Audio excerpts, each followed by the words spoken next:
So we're going to look through this. Some people think that alligator meat tastes a little like chicken. Anybody had alligator? No. So let me ask this question. If alligator tastes like chicken, then why don't you just eat chicken? Each year, Marion County Farm Bureau Federation coordinates the facilitation of Ag Literacy Day throughout our county.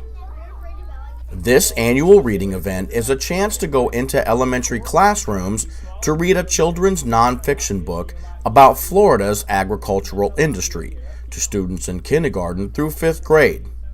Ag literacy is something that was developed by the Florida Department of Agriculture, and today specifically talks about the aquaculture and our seafood and how our bays and our oceans provide seafood and food for not only our citizens but people in the United States and around the country. So today was a chance to talk about how we produce aquaculture and products and food and seafood that we harvest here in Florida. And I think this year is very important because they're, with hurricanes, and we had some leaks with oil rigs and that kind of stuff, and I think it just really obliterated Apalachicola Bay at one time with the oystering of the Apalachicola oyster. So I think it's really important that we're all aware of how important and how these resources around us are so important to what we do here, and it's an economic engine for us as well too. And I don't think people really understand how important it is that the Gulf and the Bay and the ocean, that we keep it clean and we use it as a resource for us.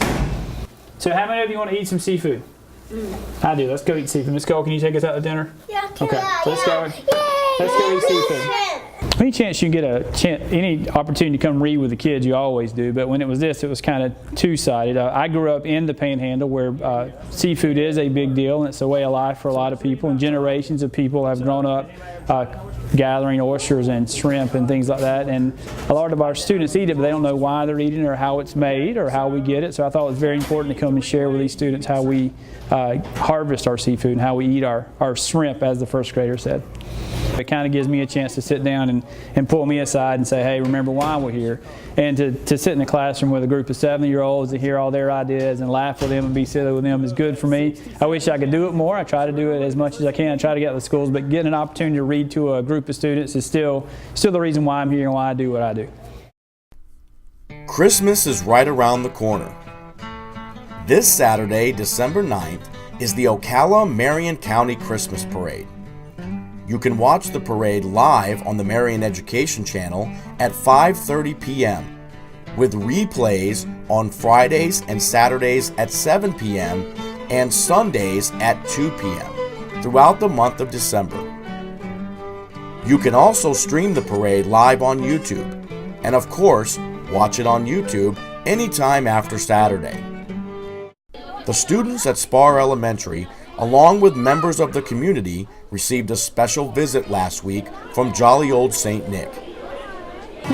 Well, our community, a lot of times they can't get out of the community. They have trouble with transportation, things like that. So we bring Santa to them, and we have some community members who bring in their infant children, their babies, to come in and take pictures. So we're kind of doing a service to them as well as our students here. The students just get really excited. It's that time of the year. They want to see Santa. So we have a lot of fun with it.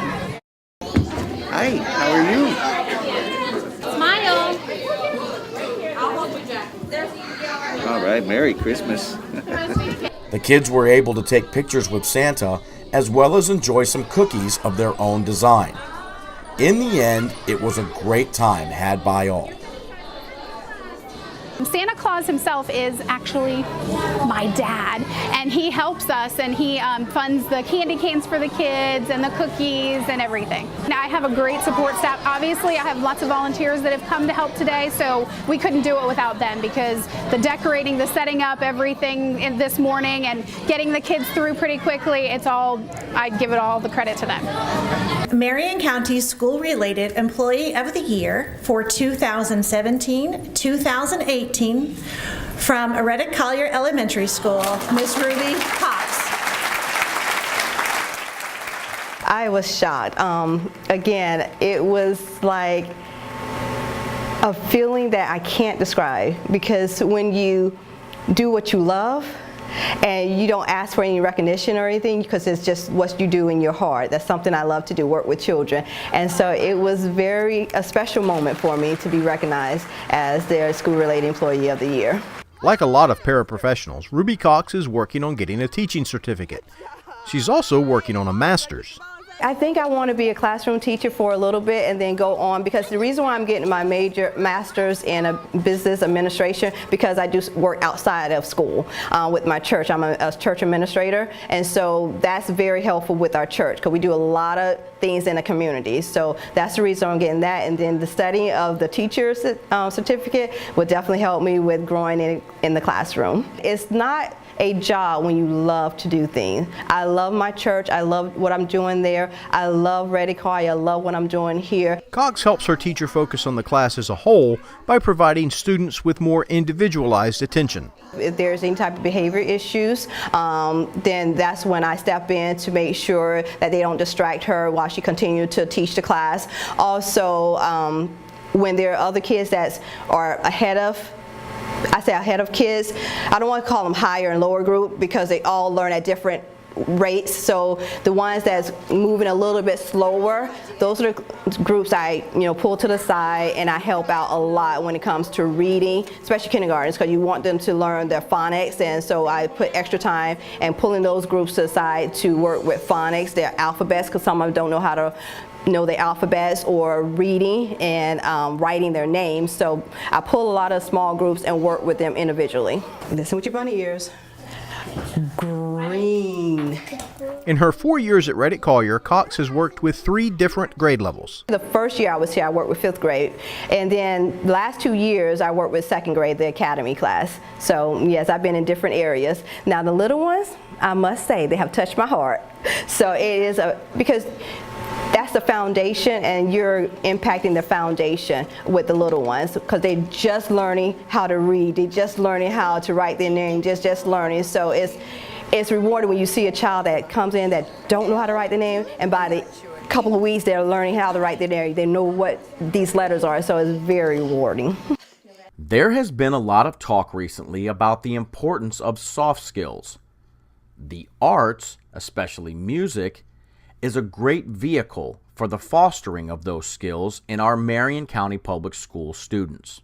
I'm in choir because I really enjoy music, and ever since I was little I've been very interested in, just vocal and anything having to do with performing. I also had Miss Mangiero, the choir director here at Forest High School. She was my vocal coach at the Performing Arts Conservatory downtown Ocala, and she really taught me a lot of stuff. And when she came to Forest High School, I got very excited because we had never had a choir program, and I knew the type of person that she was, so I was really excited to see what she had to bring, and I wanted to be a part of it. These kids will be in here not just 1 year in and out, but 1 year, 2 years, 3 years, 4 years, after school, before school. It teaches that focus and that hard work we talk about with the arts, but also a real sense of community, of I'm traveling with these kids and I'm building something with these kids, and I'm putting together a product that relies on me doing my part with everybody else. So community for me in music is huge.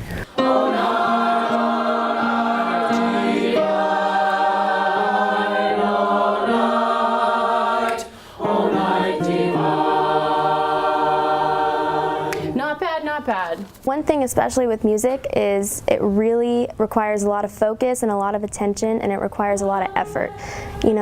Miss M always says in a math class you can mess up and it won't affect the rest of the group, but in choir, if one person messes up or does a wrong pitch, it will affect the whole section and probably the rest of the group.